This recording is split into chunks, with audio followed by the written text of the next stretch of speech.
Good evening, all. Ira Epstein with your Spider ETF stock market wrap-up, and this wrap-up is for the evening of Thursday, the 16th of March, 2023. So, we saw today rescue plans taking place everywhere. Now, everywhere being Europe. They've gotten $54 billion together for Credit Suisse as an emergency amount of money to put on the books. But at the end of the day, they're going to try to sell parts of either Credit Suisse or break it up in some manner. I don't know what they're going to end up doing. UBS has made it very clear, if you read the news wires, they don't want to take the bank over as it is. They might be willing to take on divisions that fit in with their culture, but they think there's just too much risk, and they're going to use the card, which makes so much sense. If we take it over, you know how many people are going to be fired? We don't need to duplicate all those jobs. Makes perfect sense. They don't want to be the suitor for this, and you see that over and over. So that's the first thing.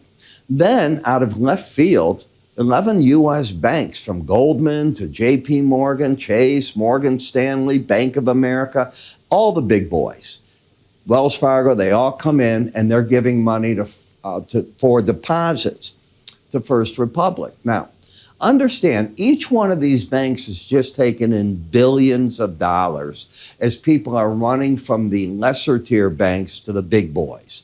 So for them to each give $1 billion, $5 billion, it's an easy play, lots of great PR. They keep a bank they want around, and maybe they can work out deals for parts of that bank down the road. So we'll see. Aftermarket, First Republic comes out, and they are suspending dividends. Stock down 14% at first on that news. Last I looked, it was down about 7%. So, are we out of the woods? No. I think everything put back into play, assuming another shoe doesn't drop on a bank that we don't know anything about at this point, for Fed Chair Powell to go another quarter point. He saw Miss Lagarde of the European Central Bank go her 50 basis points. She did make a pivot.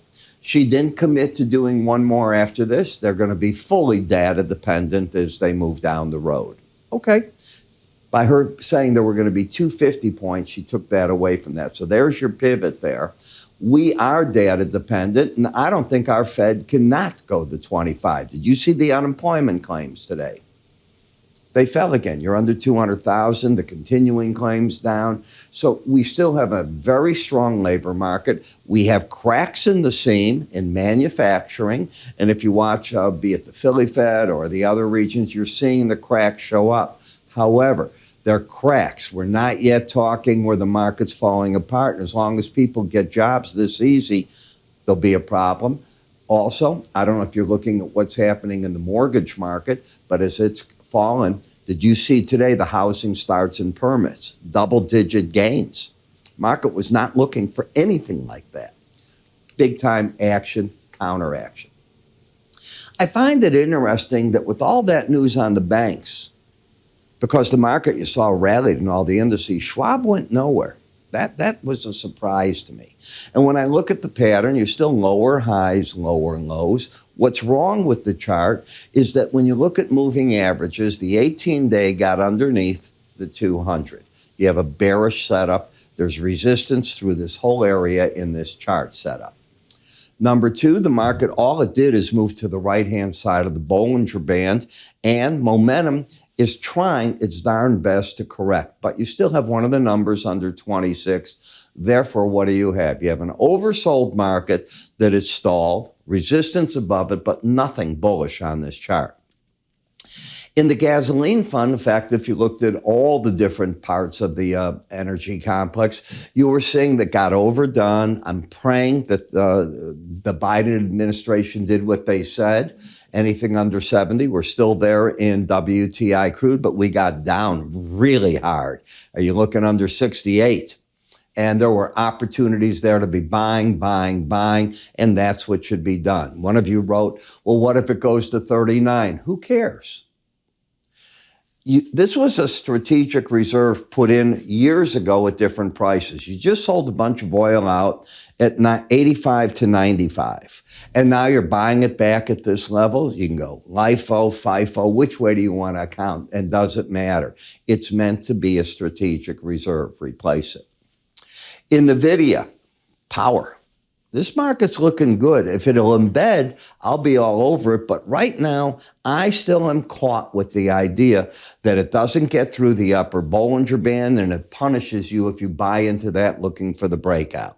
I haven't changed my opinion. Embed. You know what embedding is? Embedding is when the market, the slow stochastics do this.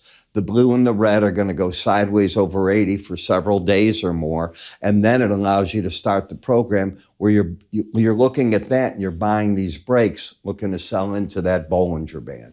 You're not there yet. Let it develop. If it develops. Tesla, nice short covering taking place. Do I think it's going anywhere? Not yet. I think the market's going to have trouble at the 18-day average of closes. The support came in versus the 100-day and the lower Bollinger Band. That's where you found that.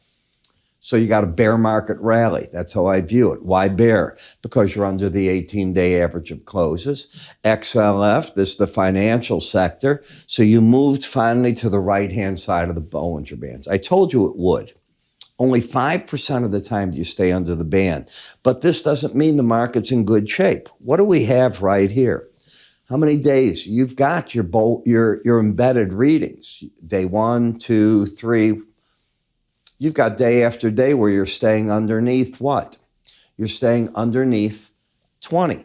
What do I think tomorrow? I think the pros tomorrow are going to hit the market with short sales, looking to see if they can drive it back down there. And they'll get out if the red line closes 21 or higher in the last 2 minutes of trade. That's what I believe. XLI, lower highs, lower lows, oversold. And again, back into the Bollinger Band. There's a pattern here. What is it?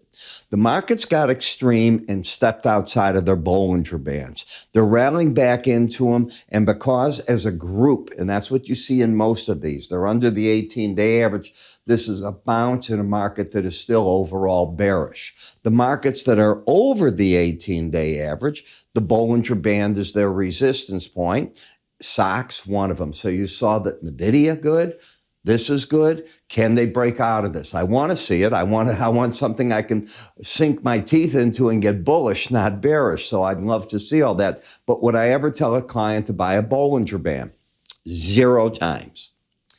Home builders, as I said, I looked today and I jumped out of my seat when I was looking at it. I said, are those numbers real in housing starts and permits? And they were dramatically higher than the trade was looking for. I'm not talking a couple of percentage points. I'm talking dramatically higher. So what has gone on? Maybe, just maybe, because interest rates have taken a hit, potential people are saying, let's go ahead with that house. I'm locking in the money. I'm fearful that these rates won't stay this low that long. Let's get going for it. It could be. It is spring coming in many parts of the country and the building picks up. The energy sector is one of the few markets that couldn't quite get back over the Bollinger Band. It is oversold. It'll try to do that, in my opinion, right away tomorrow. Markets 95% of the time will stay within the black lines, but there's nothing bullish here. Nothing at all. In the gold market, well, if the banks are going to do better, be careful. Remember what I said. This gold takes you to the altar and it doesn't show up. You're left there as a bride just waiting. Now, it's been acting very good. I just don't want to see it give that part up. You'll know you have something of a problem if you suddenly get under 176.21. The miners did not do well today. The silver market failed right where I said it should yesterday at the 100-day average in the Bollinger Band, right back down and terribly overbought. Copper market trying to find its footing. We said this yesterday.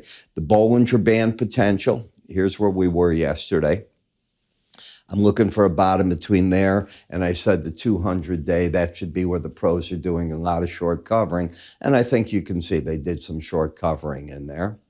In TLT, okay, first challenge of the 200-day average, and I know you all want to buy over it because interest rates are just going to keep going. No, they're not. You get up here, and that's the resistance point. You look at the Bollinger Band and the other.